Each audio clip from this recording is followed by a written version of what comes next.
Awesome. Well, good morning, everyone. Thank you for being here today. I'm super excited to introduce Carl Lukach, who is a corporate and private equity advisor. Carl is an accomplished public company CFO, president, and P&L leader with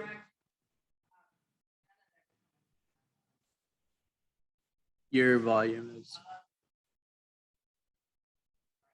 P&L leader with a strong track record of commercial achievements across industries, including chemicals, electronics, automotive, healthcare, agriculture, and alternative energy.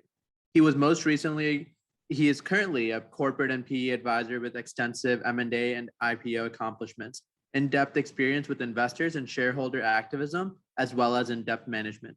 Prior to that, Carl was EVP and CFO and corporate development at Univar Solutions. So without further ado, I'd like to welcome Carl, and today he'll be talking about sought out competencies and behaviors for financial professionals. Thanks, Anurag. Thank you. Good morning, everyone. When Anurag and Janine asked me to do this a while ago, I asked them what would be of most interest to the audience. And the core team came back unanimous and said, please talk to them about what it takes to advance your careers in finance. And the audience, I'm assuming, is largely those that are either just starting their careers in finance or just about to. But I think there's probably some management members in the audience as well, I hope, and maybe some more seniors. So that's exactly what I've done. I've prepared a lot of notes to share with you some more stories that kind of represent my travels through finance and business, and what I think will give you what I call plus alpha.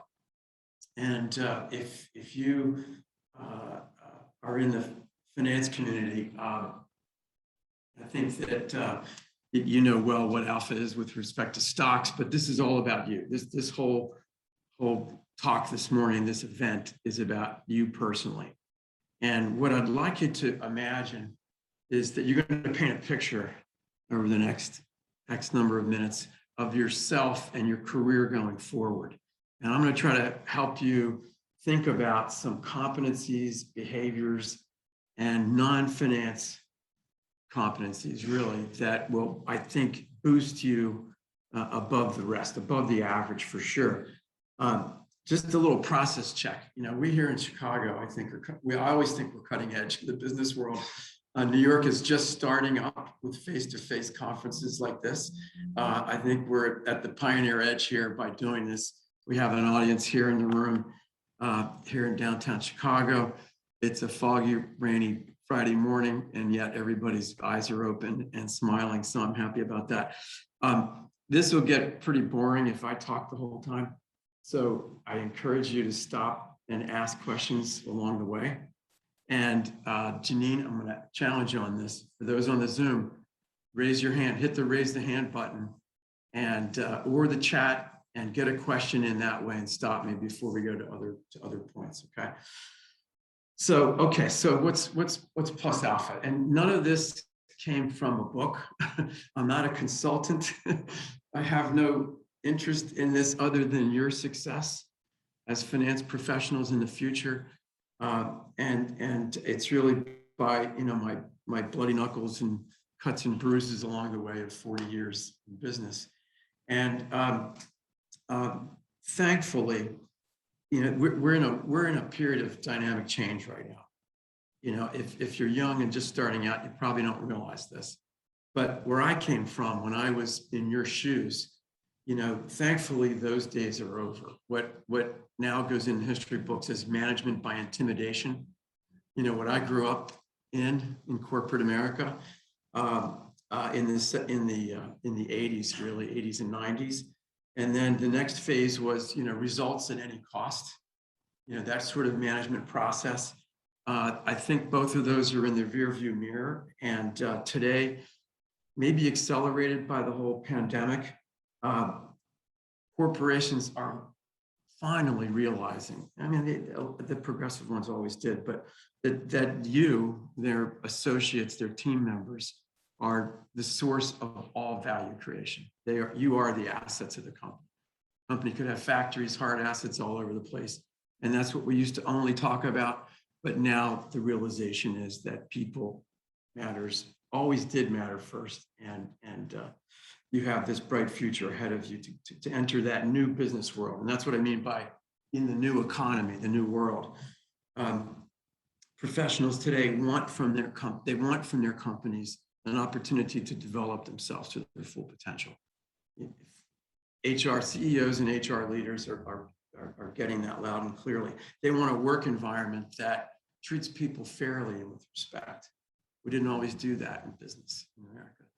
And we're finally getting it. You deserve challenging work. You've got to drive your career. Back when I worked, the formula was, when I was your age, the formula was put your head down, work hard, get right answers, good things will happen. Company was in control. Labor was treated as a commodity. Like I said, thankfully that's behind us. We're in the right place right now. And there is a terrible talent shortage right now. So I hope that today's points will help you advance in your careers. And if we could just go forward a page, that would really be good. There it is. Okay, so what do I mean by plus alpha? I hit this quickly. You know, if you're studying finance, that alpha is the excess return that a stock or a bond or an investment delivers above a benchmark rate. Okay, so if Univar stock, great company here in Chicago, if their stock went up $15 last year and the stock market comparably went up $10, the alpha was that extra 5, that higher return than the benchmark. Okay, so today's topic is about you in that sense. You as a professional, the excess value you create for your team, your company, above the average of what all the other finance professionals are creating. Not to make this a cutthroat competitive thing, but these are behaviors, competencies to help you deliver and increase your alpha, your personal alpha. Okay, so I want to make sure we're all on that wavelength of what I mean by alpha. Okay, so here's let's get started. Now, for anyone starting out in finance with an upwardly aiming financial aspiration, financial career, you've got to start. Step one is you got to build a strong foundation of finance. Because if you're going to stay in finance, people are going to look at you and assess how competent you are at the tasks of finance. We like to talk about finance. Can I walk away from that? Yeah. We can like to talk about finance in the organization. Oh, I work for accounting. I work for tax. I work for treasury. Okay, but really, what do you do in those organizations? You're getting the reports out to the SEC. You're making sure the payroll is on time and right. The customers are paying the bills on time. You're paying your suppliers. All those tasks, and there's a whole collection of competencies, technical competencies, that you have to get a strong foundation on. Now, you didn't come here to hear about that. I know that's not the plus alpha. Those are the table stakes. When you get out and you're being interviewed, this is what companies are going to be looking through the lens and say, what can they do for me? In this area of technical skills. But that's not the highlight. Today's highlight is about, in addition to those, what are the non-finance competencies? And it's my own opinion, but the non-finance competencies that I think will boost your personal alpha. Okay, so I picked 5. I didn't get this in a book. Like I said, these are the ones that I experienced in my career, and they're not particularly in priority. They're all important, and I could go all day on each one of these 5. But let's start with people skills. What does that mean? It almost sounds trite. They're people skills. They're really a great performer on our team. Their people skills are great. Well, you go a little deeper there into that, and it's things like, how well do you pick talent? Can you build a team? How well do you assess someone's performance? Okay. How well do you conduct a performance review if you're a manager? In a way that is fact-based and allows that person to come out of that meeting saying, gee, that was great. It really helped me. How do you have a meaningful career development discussion with someone that wants your guidance, that's looking up to you as a mentor or a boss? How do you build a strong, energetic, synergistic finance team? How do you deal with conflict in the workplace? How do you let somebody go? How do you fire someone? When I interview finance people, I say, have you ever fired anyone? It shouldn't be easy, and it's not. And it's something that, hopefully you don't have to do that often. How do you deal with conflict? How do you define a mission for the team? How do you set challenging but achievable goals? Key add-ons there, but achievable. A lot of managers, directors, CEOs, SVPs, they set really aspirational goals that are not achievable. Key point is, how many of you you're painting this picture now, right, of yourself. How many of you have taken a course on any of the things I said? All right, one. Let's talk afterwards. How many of you have been really guided by your HR department, if you're working for a company right now, on how to do those well, okay? How many of you have studied deeply these kind of interpersonal skills? Good man, good, that's great, right track. And maybe most difficult, how many of you have been evaluated by your company or your boss on how well you do those things? That's actually very good. Okay, you guys are both feet into the new world. Okay, that's where it ought to be. So, my suggestion around people skills is make the time, get into it, build a competency of how to do these things right. It's not easy. It's not easy. It takes time. Pass on the next tax webinar or the treasury webinar. Go find a webinar on this stuff. A long time ago, somebody said the soft stuff is the hard stuff. I don't particularly like that label, but it's true. This is where if you're all aspiring to be CFO someday, and I hope you have that aspiration, you've got to develop this competency. Okay. All right, let's go to the next one, business strategy. This one has a lot of personal meaning to me, and I'll insert a war story here along the way. But what do I mean by that? Business strategy. What I mean as a non-finance competency is, how well do you know the individual components of a business plan? The marketing plan, the brand plan, the channel strategy, the pricing strategy, the R&D plan, the operations, the supply chain plan. Okay, you're a finance professional. You got that previous page down packed. You've got all those financial technical skills, but how well do you know those other things that are so vitally important to a business?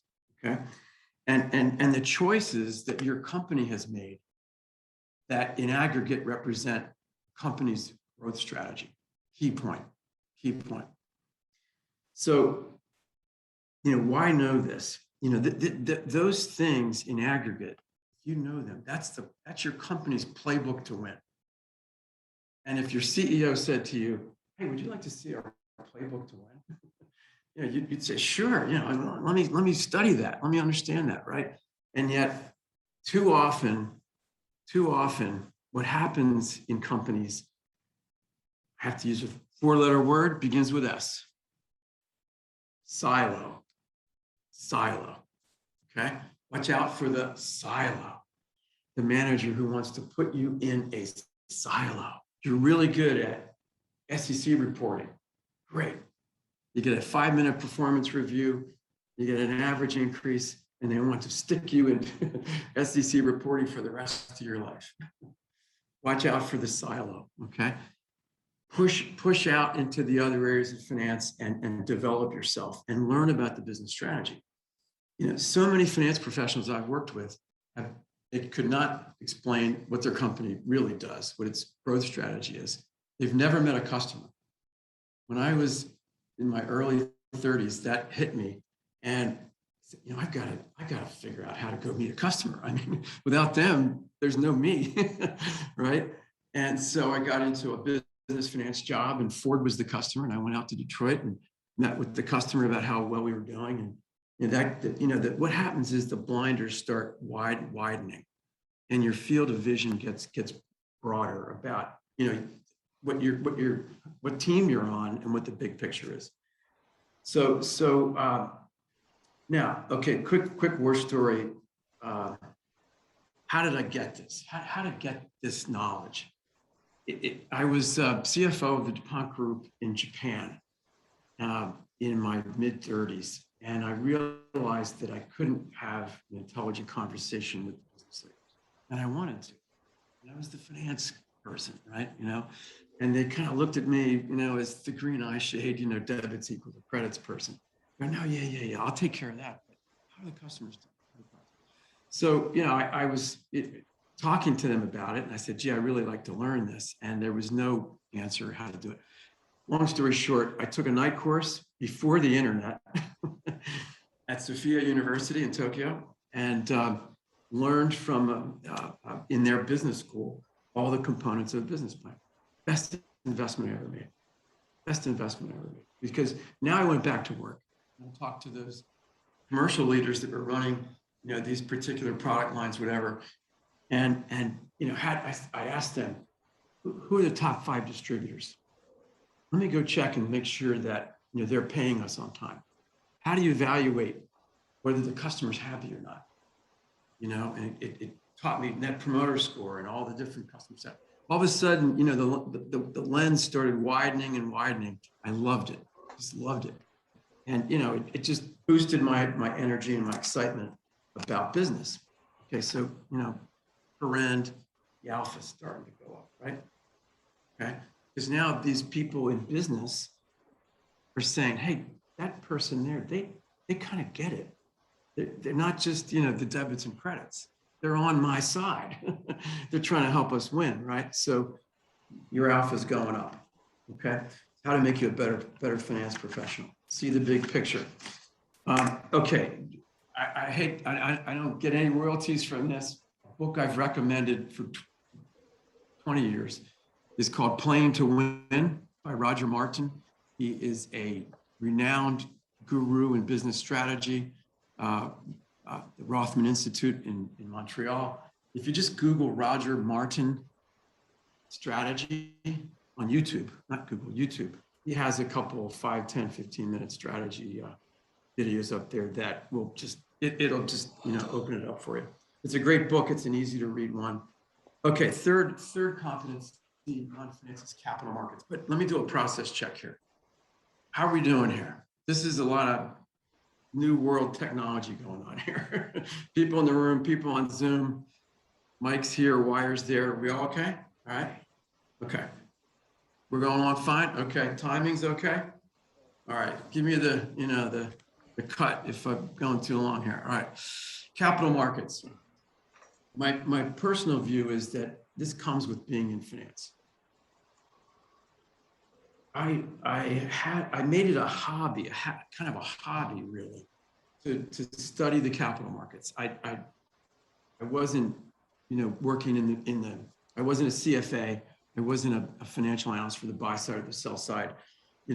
I didn't know that world that well. And I was more gravitating to business finance and customers and making money, for the company. But people would look to me as a finance person and say, hey, what do you think of the stock market? What do you think of the macro trends? How about the Fed's doing this, blah, blah, blah, all the news today, right? And, I learned early on that, it sort of comes with the job. And so, 30 years ago, I started watching Bloomberg TV every morning before work and subscribed to the Wall Street Journal and just, I haven't stopped. And it becomes part of your career. If you're going to stay in finance, it really becomes part of it. And again, adds that, to your alpha. And as you rise in the organization, which you're going to do with these alpha boosters, those things that were your hobby are going to become more and more important to your company. And what I found pretty quickly was that it's amazing how many things I would see and hear and read outside my company in the business media. I could relate to my company, and it generated ideas.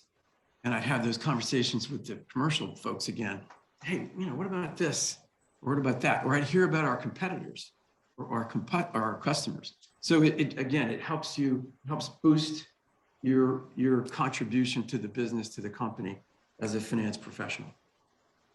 All right, communications. Now this is, we could go all day on this. If you go to the recruiting firms and ask them what's the number one reason why new hires don't work, it's usually in this bucket, communications. Okay, no matter how good you are at the tax planning and how much money you save the company, treasury, accounting, SEC reporting, business finance, IT, fintech, all the things that are under finance, you got to communicate. And I know that sounds simple and trite, but let's unpack that a little bit there. Worst story alert coming. I'll give you a worst story alert. First, your vocabulary. Let's go all the way back to grammar school, right? Okay. I mean, I must have been in kindergarten and first, second. I must have been sleeping when they were, teaching kids how to increase your vocabulary. There's plenty of tools out there. Learn a word a day. I know you're gonna get on your iPhone a word a day. That's a new word. By the end of the week, you have 5, 6, 7 new words. Do it again next week. Build your vocabulary. I'm going to talk about vocabulary, writing. Okay, my phone's over there. This text messaging world, it's like anti-writing. It's like unteaching everything we learned about writing. When's the last time you got a letter from the SEC or a law firm, right, or the U.S. government that had grammar errors, spelling errors in it, or it sounded like a text message? When's the last time someone said, geez, her text messages are great. Her emojis are fantastic. No, sorry, it doesn't work that way. With friends, yes. With business, no. Okay. The sad truth is, and it's kind of sad, you will be evaluated. People will evaluate you and your potential in the company and how much they should pay you based on how you speak, right, and communicate. Sorry, it's the human factor coming out, right? I wish it weren't so. Maybe there'll be an app someday that makes us all perfect communicators, right? But once you get to vocabulary and writing, now let's talk about presentations. Okay. There's a whole toolkit available to you on how to make a presentation. And we don't have time. I've got one up on Prezi. It's free. I did it 20 years ago in Japan.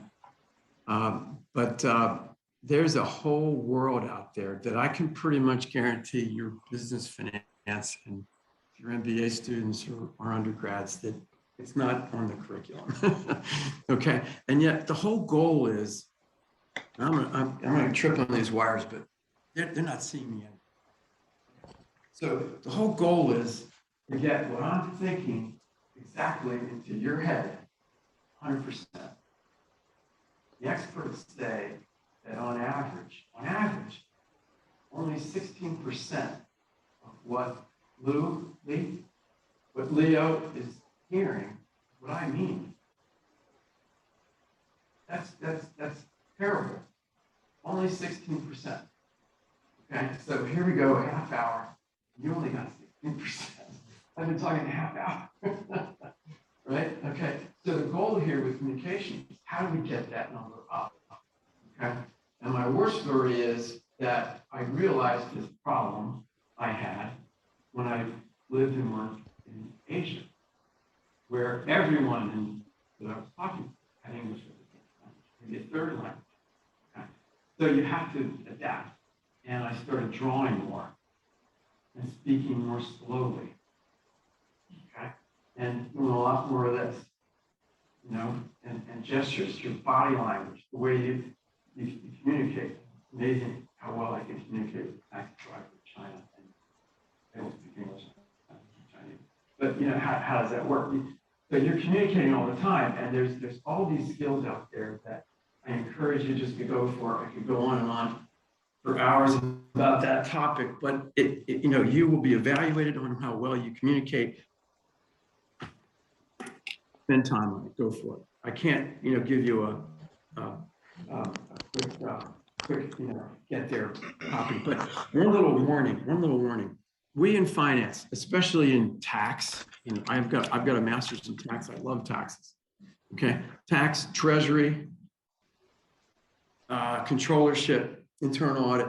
We covet our acronyms. We love it. It's like our jargon is like a badge of honor. You know, we treat it as kind of a display of our brilliance. Okay, and here's the cliff I don't want you to fall off of. As you're painting this picture of your career, right? And now you're 10 years out and you're doing it, you're getting there, you're advancing quickly. Someone's going to say to you, hey, I'd like you to present to the board next month. Okay. And I've seen so many times senior vice presidents on my team that prepare their presentation. I asked to see it before the board meeting, and it is wonderfully technically correct. It is dripping in credibility and details. It's delicious. And the board will not understand 1 minute of it. I've had this happen, and board member leaned over to me and said, I didn't understand one word she said. You know, and so the skill that you've got to develop is to rise above the nitty-gritty, drop the jargon, all that stuff, and know your audience and communicate. That's 16%, right? How are we going to get that up? We have gravity in finance pulling that 16% down. Okay, so you've got to just be conscious of that and go for that. Okay, last one is about leadership.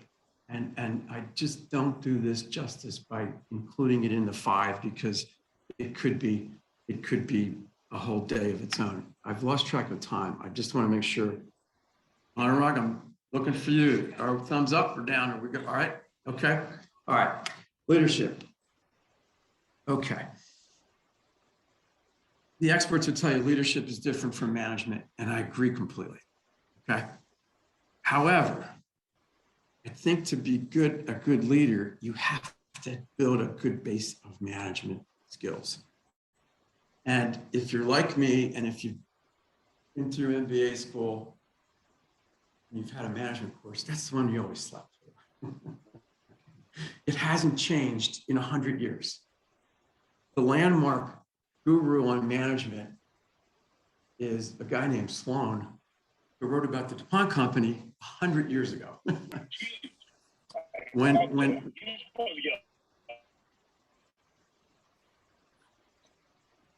Janine's pushing buttons.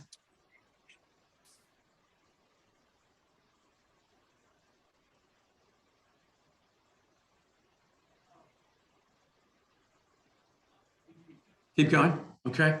So management. Okay. There's a guy out there, Gary Hamel, and I heard him speak live in Seoul, Korea 15 years ago.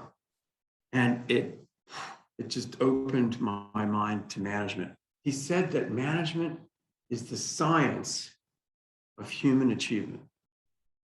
And if you're, I'm going to repeat that. Management is the science of human achievement. If you're a leader, a manager, a director, a VP, SVP, a CFO, what could be more important than the science of human achievement? Your job as a leader is to have your humans achieve, to be successful, okay? So things like, what's your managing process going to be? I loved when asking my teammates, my vice presidents of finance, what's your managing process? Always it floored them. What do you mean? Well, I have, Friday call. We have, emails. We do that. Okay. Why don't you go think about that? And what's the direction that what's management? You're responsible now for people. Okay. This isn't about getting the debits to equal the credits. They're going to do that. This is about defining a mission direction for your team, okay? Communicating it clearly, right? And now making sure that the team achieves more than what they could do individually, right? This is where the science comes in. So again, a whole nother toolkit, motivational skills, communication skills. How do you correct the team when they're drifting off course? Okay, there's all this that comes into this toolkit. And as you progress up in this picture you're painting, which I hope is getting more colorful and more vivid to you as you imagine your future career, I think one of the highest priority points of evaluation of you will be how well did you build a team and get that team to accomplish something really notable, that leadership of team, okay? And, you know, there's a whole nother subject I could go down around leadership in a crisis. That's when, you know, there's different types of leadership, right? There's consensus management, consensus building management. There's command and control.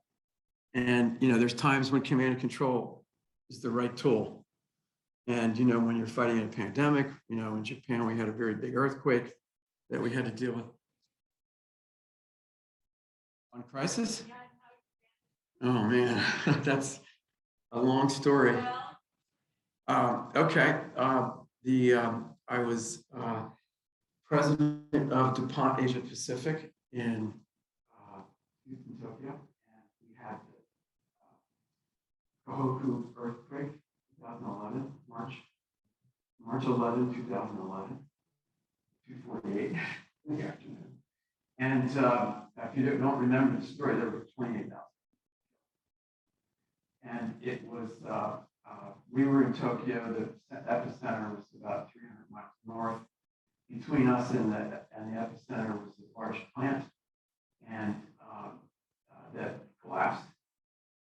And so we had all of the stuff that was in the media. And our decision, our crisis was, do we need to evacuate Tokyo and go to Osaka? With hundreds and hundreds of employees and families, you know, all that crisis. And so it's a long story. I should write it all down, but we made it through fine. It had a good ending, happy ending. Others not so happy endings, but a lot of our employees lost their homes. And we did, I think, probably better than most. A lot of foreign companies evacuated Japan, and we hooked up with the U.S. Embassy, the Canadian Embassy, and you know, God bless DuPont. They have a very special relationship with the U.S. government, and they got me every 4-hour email from the Energy Commission in Savannah, Georgia, that was doing plume analysis of the radiation and whether it was coming towards us or not.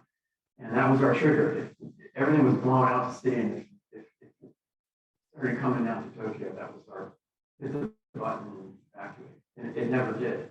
And eventually, the coast was quick. But anyway, that was a crisis, and you know, it's command and control. I mean, it's how are you going to get the team? Who needs to be at the table? What are we going to talk about? What's urgent now?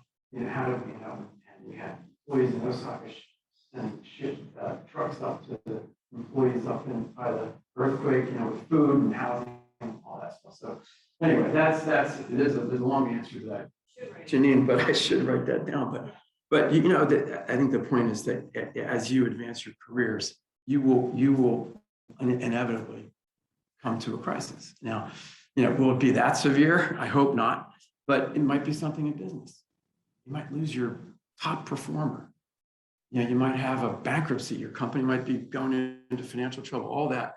So again, it's you know, build those skills up now in the early stages of your career, and learn about it. So one little reference point. Michael Page is one of the, you know, a famous recruiting firm. They've got a great white paper on the internet on the top 10 qualities of leadership. I've touched on a lot of them today, but there are things like communicating effectively, setting a good example, be a role model, do that always. Take on new responsibilities if you're offered, and learn how to delegate. Learn how to delegate. You know, if you're one of those that can't delegate, you know, there's a train wreck coming in your career eventually, right? Because you can't do it all. 2 hands went up on that one. I'll go first. Carl, this is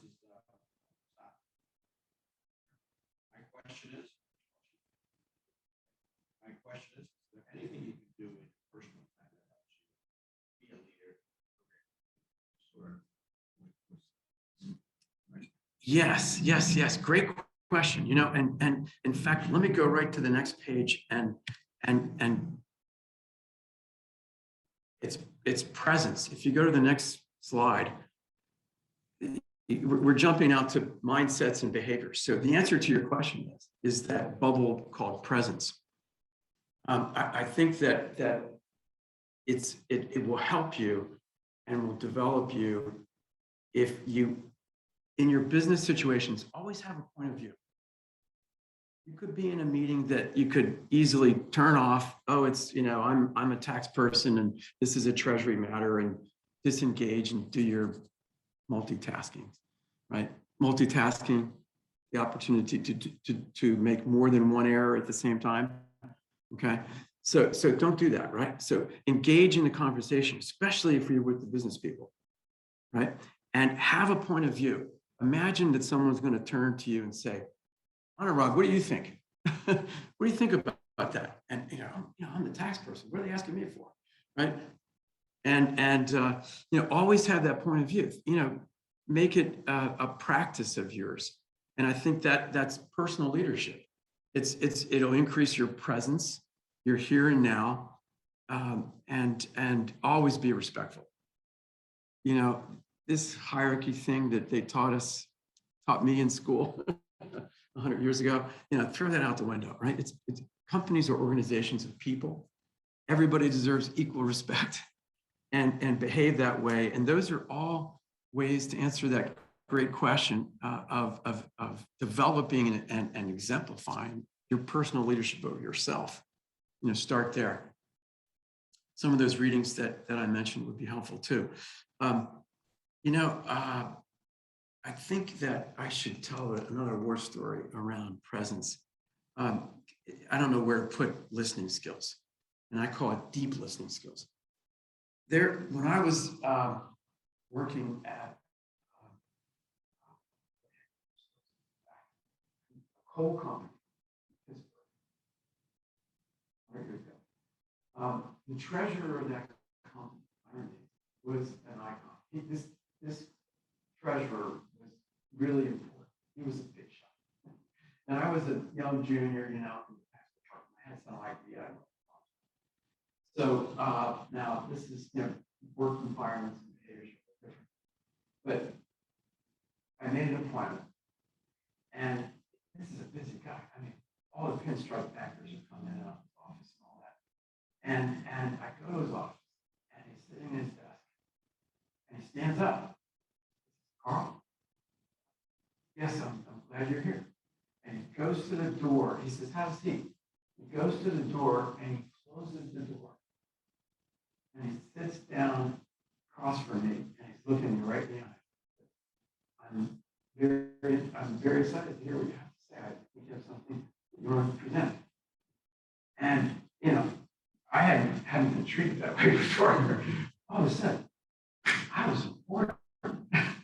I mean, what I was going to say really mattered. This guy cared. This is a busy guy. You know, he reports to the CEO. He's got bankers, and he's taking the time to do that, right? How much he didn't even know it. His personal behavior, his personal presence, personal leadership, right? His deep listening. Everything, he didn't interrupt me. He let me speak. He let me get my points out, and I felt so valued, right? And in this world of, you know, nanosecond text messages and somebody talking to 3 people at the same time down the hallway, what could be more motivating, right? I left that meeting. I'm going to knock this project out of the park. This is the greatest thing ever. I was so motivated. And what the learning is look at the power of doing that as a manager. next time you have a conversation with someone that, a direct report, do that. And especially now with this hybrid environment, where people are coming to work sometimes, right? They're mostly on students. I said to Janine today, oh, Janine, nice to see you. You look just like your Zoom.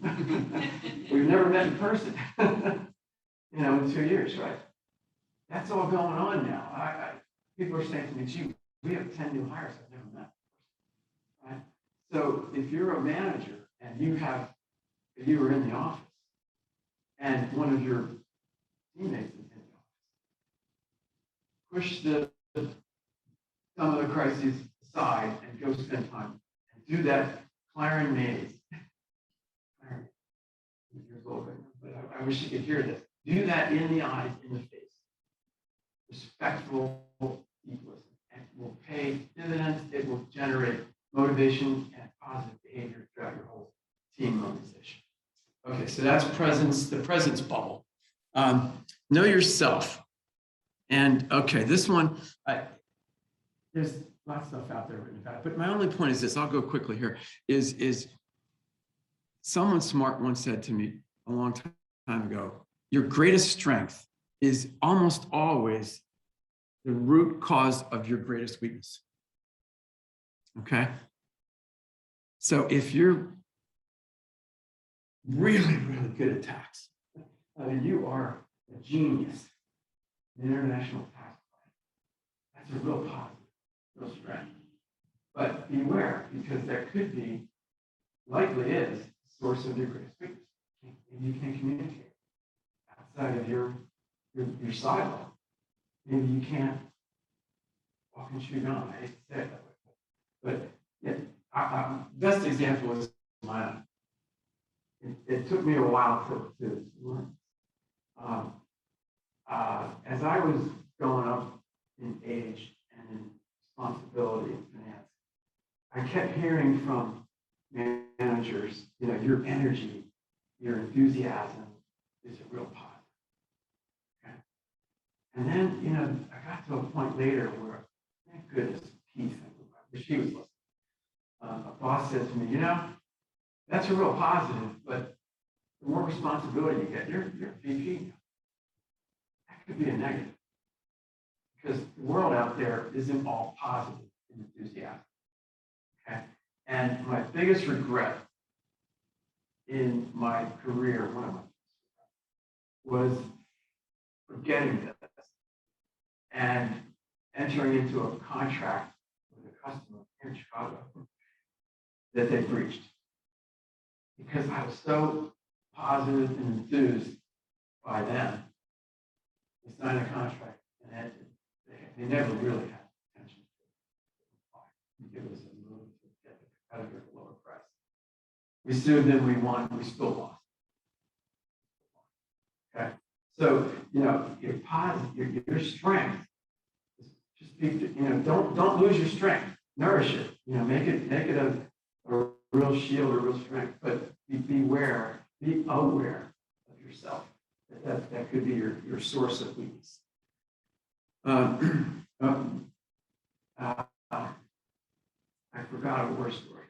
Do we have time? Are we all right? So, no? We're at 8. 8 already? Okay. So, All right. but, you want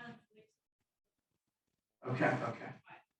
I'll say- save it for the questions. Okay. All right. So people first. My only point around here is that when you're young, starting out, it's 80, 90% technical, getting right answers, 10 to 20% about how you work with people. Company will probably put you at the desk and say, do these tax returns, get this. So it's 80-20, but it's a sliding scale. As you get older and rise in your financial career, it's now 70-30, 50-50. Okay. By the time I retired, it was 100% people. I'm not really. It never goes 100%, but it's 80-90. Okay. So just that's my only thing about people first is all the other things are kind of too. Respect for people, but that sliding scale, I something that I learned along the way. Team player. There's a great war story there. Tongues out, don't cheat. Okay. The Chinese taught me. It means same boat rowing together. And every time I say that, the Chinese speakers in say new pronunciation. terrible. But we were trying to, we had 17 countries from Asia around it, one finance table, trying to be one team. We had the Koreans, Japanese, Vietnamese, Chinese. And we're trying to find this one unifying theme that we could all rally around. And the CFO in Taiwan, Charlton Koo, said, calm down, don't you? And if you've ever seen a Chinese warboat, you know, everybody in the boat rowing together, right? And the boss says, we're going that way. You know, the direction is clear and everybody's got their job. And, you know, I adopted that as kind of a behavior. If there's anybody on the line from Univar, they're sick of hearing me say this, but I have found that to be a very plus alpha behavior. You know, if everybody says be a team player, oh, they're not a team player. Those can be just words, but if you really think of you all in the same boat, you can solve a lot of conflict. You can be the mediator between, you know, your tax people and your treasury people aren't working it out together. You know, it's that mindset. It's a mindset that I think would really help you. And then empathy. Oh, there's deep. That's where the Clarence May story belongs. So, you know, coming in for a landing. The start of all this was Anurag and Janine said, you know, help people think about a pathway to be CFO. And my last point is just to recognize that there are at least 3 different types of CFOs out there. You know, if you're in a private company owned by a public, you know, a private equity firm or just the family founder, it's a very different toolkit than what is needed and required of a CFO of a new public company like I did at Univar. And then a mature public company. I could build those out, but I think you get the point. And actually, my point is that what we talked about, the plus alpha factors, they will work in all 3 settings. So those are very different toolkits. Maybe helps you emphasize certain technical areas more than others, but the behaviors and the mindsets and those non-finance competencies are all going to be the same. So that's kind of the landing pad. The last page is, you know, table stakes. You got to have a solid foundation. Recap. Solid foundation of the financial competencies, specific finance experience. You know, when you're interviewing for a job in finance, they have a need. They might need somebody to do the tax returns. So they're going to be looking at that, your experience, your capability to do that. Okay. But these plus alpha ones we talked about today, once you're in that job, what's happening in the world right now is that the plus alpha ones are becoming. Work environment's changing. Those behaviors are not nice to haves. They're becoming must haves. And it's a good thing. It's a good thing. Okay, that's it. That's it for that. So we can go to questions. One right there. Quick question. During your time as CFO at DuPont, curious to how you dealt with the currency translation, language barriers, you know, workplace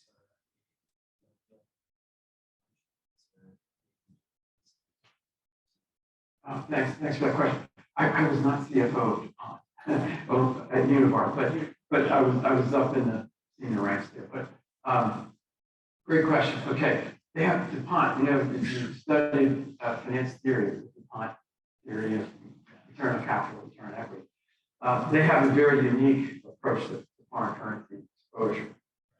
They hedge the balance sheet with forward contracts. I think when I was there, they did incredible. They were one of the biggest buyers of forward FX contracts in the world. They would hedge out about 12 months, but they would not hedge the income statement. So that's very unique. Everybody could sleep at night doing that. It was kind of a low risk way. The cultural differences of the world, that's what made me most excited about working on a company that was working, you know, operating in over 100 countries, and getting to experience, getting a chance to go I lived in Japan 2 different times, 5 and 6, but that was the mind blow. That was fabulous. I wish American companies did more of that now. It's the world outside of the U.S. has quickly developed, and it's not as done as it used to be back. But that's the fun part. That's the fun part. The differences country by country and culturally. Great. I think this dovetails wonderfully with myself on this question here. As young professionals and students, how do you suggest they differentiate themselves without having a lot of business experience? Really, table stakes where you have solid financial competencies might not be there. What would you hope young professionals and students kind of into business? I'd say at that stage of the 5 non-finance competencies, I'd pick communication first. Looking at the students in the room, I would go for communication. There's things that I said that sound kind of boring and basic, vocabulary, writing skills, presentation skills. There's great stuff out there on how to do that well.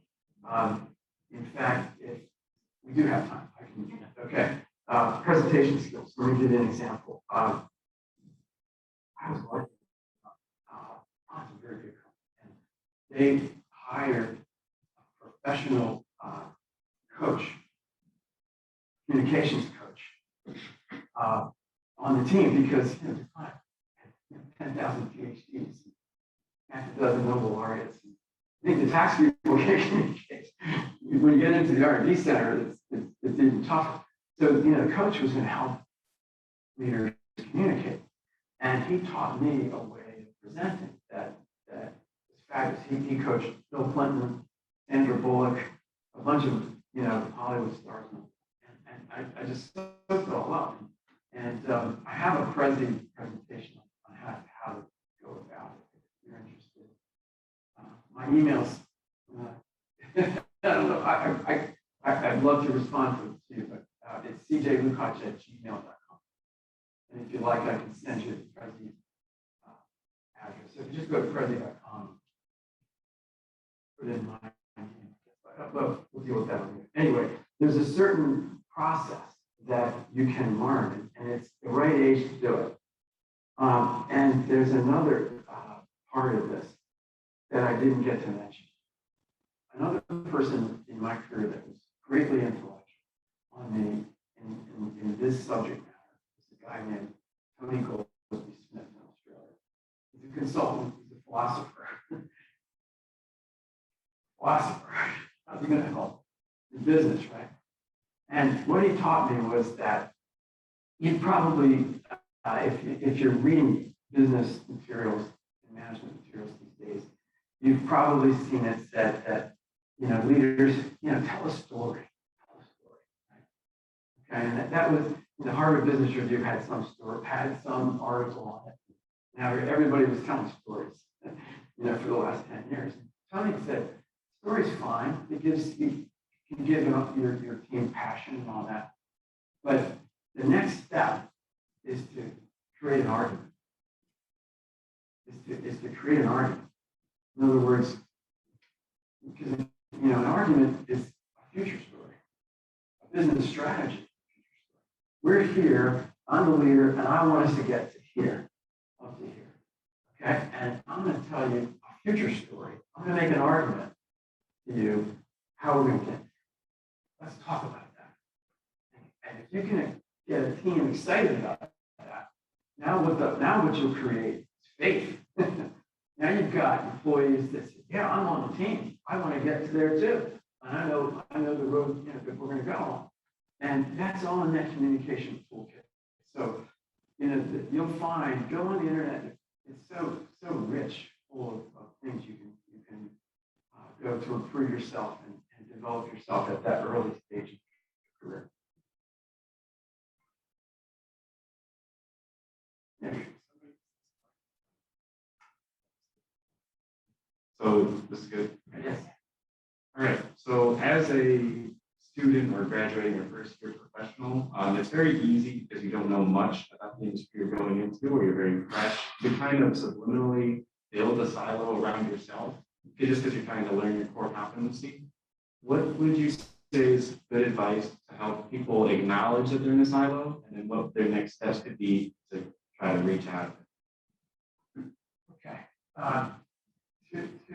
Two thoughts on that as you were saying that, Nick.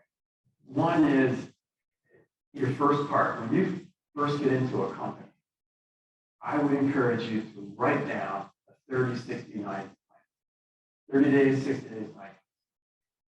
And you won't have it right, but try it and say like, okay, in the first 30 days, I'm going to figure out, where the entrance door is. But who's doing what on this floor? I'm in the accounts payable group. What are those folks over there doing? I'm going to learn. I'm going to learn. You can, jot some things down. And then the next 30 days, and take that draft to your boss. After, spend some good thinking about it and say, hey, boss, I'm the new guy, and here's what I think I should do. What do you think?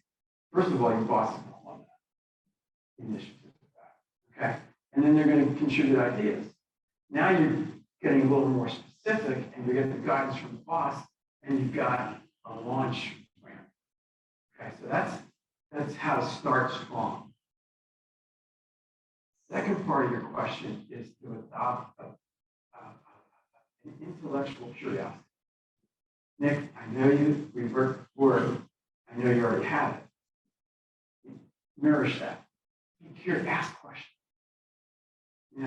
Once we get these masks off, take people to lunch. Have a sandwich with somebody in another department. I just wanted to meet you and understand what you do. I've never worked in this group, and I don't know. But be that kind of person in the company, and you'll be above your silo, and you'll be likely be a candidate for new assignments in other silos. Thank you. Hi, good morning. So I actually also lived in Asia for 5 years. Good. Good. Where? Yeah, I lived in Japan for 2, in Korea for 3. I was in the army. Good man. So I would ask, what's your advice to those who want to work overseas or internationally in some capacity? Because I want to leverage my experience. I'm sure there's others in the room that would be interested in the same. As we grow into a more globalized world, how would you say to get over there and do that kind of thing? Great. First of all, great for you.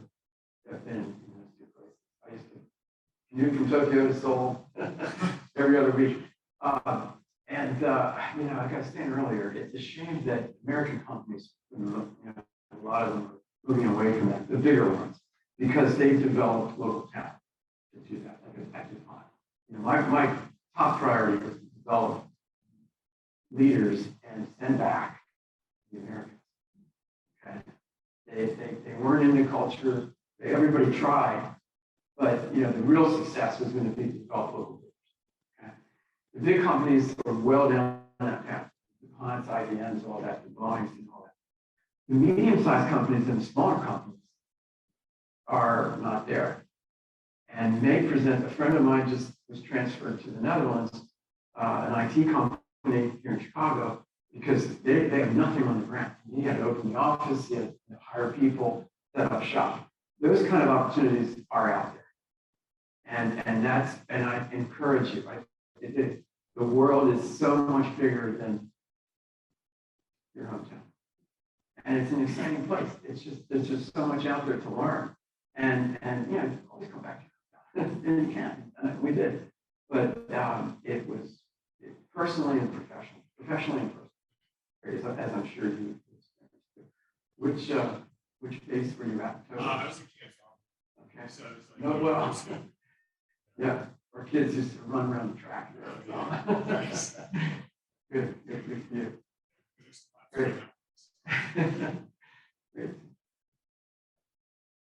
So this is a question that we have here, but I was also wondering myself, if you could go back and do it all over again, what would you do differently? What mistakes did you make that you would advise us not to make? I know that you referenced a lot of regrets that you had, and you hit on a couple, but what regrets did you have?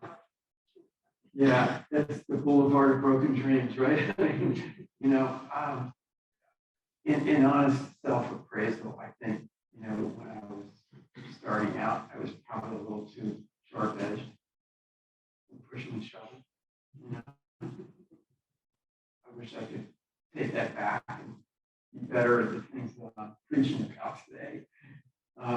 The big one was that you know, my enthusiasm got us into a contract with bad players, and you know that I trust people, and it's yours to lose.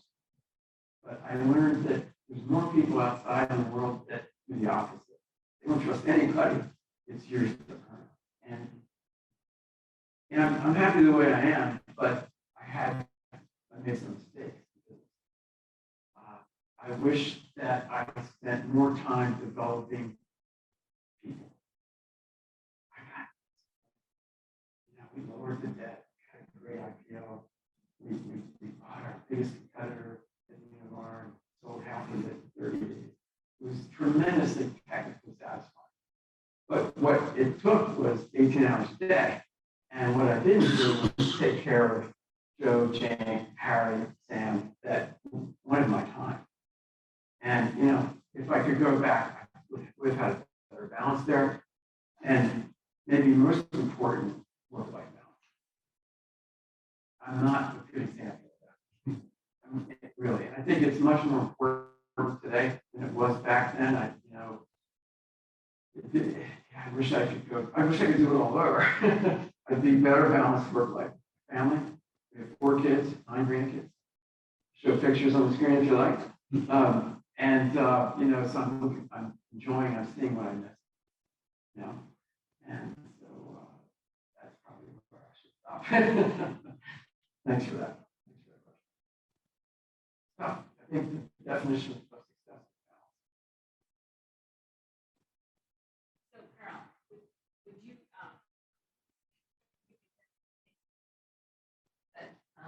so a couple of years ago, you won the CFO of the Year award. Can you tell us what you liked about that experience and just kind of for FEI Chicago, which is one of our sponsors?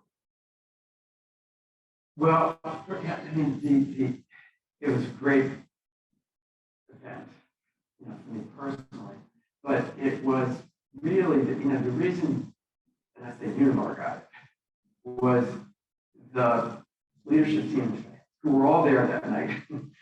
Is, you know, to paint this picture, there were, a big place here in town, over 100 tables, like 12 people at a table. This was a big event.